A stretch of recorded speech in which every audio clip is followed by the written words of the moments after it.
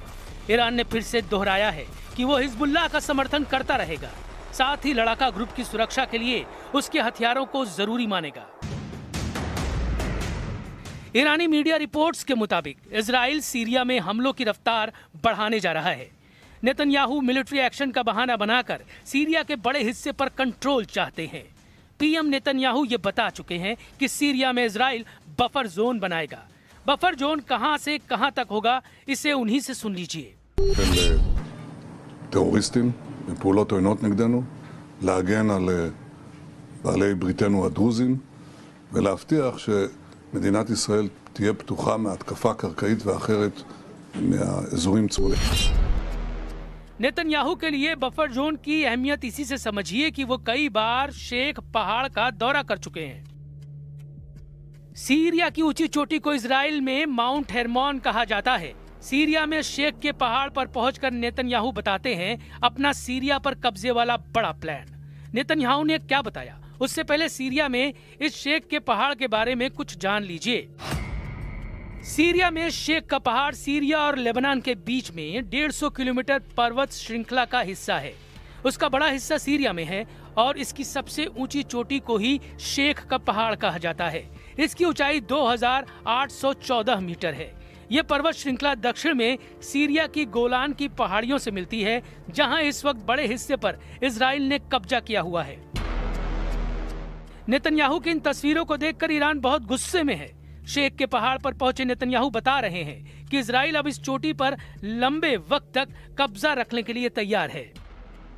शेख के पहाड़ पर बेन्यामिन नेतन्याहू के साथ इजराइल के रक्षा मंत्री इजराइल काट्स भी थे। इजरायली सेना के चीफ ऑफ स्टाफ हर्जी हवेली भी थे।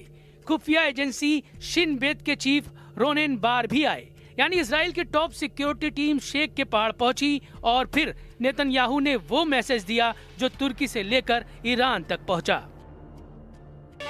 אני פה בשיא החרמון עם שר הביטחון, הרמטכ"ל, אלוף פיקוד צפון, ראש השב"כ ומפקדים בכירים. אנחנו פה בחיתוך מצב כדי להחליט על היערכות ישראל במקום החשוב הזה עד שימצא סידור אחר שמבטיח את ביטחון ישראל. सीरिया के इस पहाड़ पर इजराइल की टॉप सिक्योरिटी टीम का आना इसलिए मुमकिन हुआ क्योंकि राजधानी दमिश्क में जुलानी आ चुका है। अबू मोहम्मद अल जुलानी पर तुर्की के राष्ट्रपति का हाथ है। यही वजह है कि इस वक्त सीरिया ऐसा वॉर थिएटर बन चुका है। एर्दोआन की बड़ी ख्वाहिश है कि अखंड तुर्की बनाया जाए, सीरिया के उन इलाकों पर कब्जा किया जाए जो ऑटोमन साम्राज्य के दौरान उनकी जद में रहे हैं। इसमें सीरिया के इदलीब, एलेप्पो, दमिश्क और रक्का जैसे शहर हैं जिन पर एर्दोआन की नजरें गड़ी हुई हैं। ये चारों शहर इस वक्त एर्दोआन के एजेंडे में हैं और लगता है कि सीरिया के इन शहरों के लिए तुर्की अब इजराइल के खिलाफ फिलिस्तीन वाला मोर्चा भी बंद करने के लिए तैयार है। इसमें कोई शक नहीं कि शेख के पहाड़ पर नेतन्याहू सैर करने नहीं पहुंचे थे। इजराइल को गोलान की पहाड़ों पर कब्जा हटाते ही सभी दुश्मनों से घिर जाने का खतरा है। इजराइल पर संकट आया तो अमेरिका क्या करेगा, ये जग जाहिर है। प्रेसिडेंट ट्रंप ने ईरान को संदेश बहुत पहले ही दे रखा है कि उसने ब्रांड न्यू B-2 बम वर्षक बनाने शुरू कर दिए हैं। And they did it in the dark of night with no moon, no light, no nothing. Early in the morning they attacked. You couldn't see a thing, and every single bomb hit its mark. Every single bomb. The Atomic Energy Commission said it was total obliteration. Remember when some of the fake news tried to say, well, maybe it wasn't as bad. Well, it was much worse than anybody thought. And I want to thank those pilots and all of the mechanics and all of the people that serviced and worked on the B-2 bombers.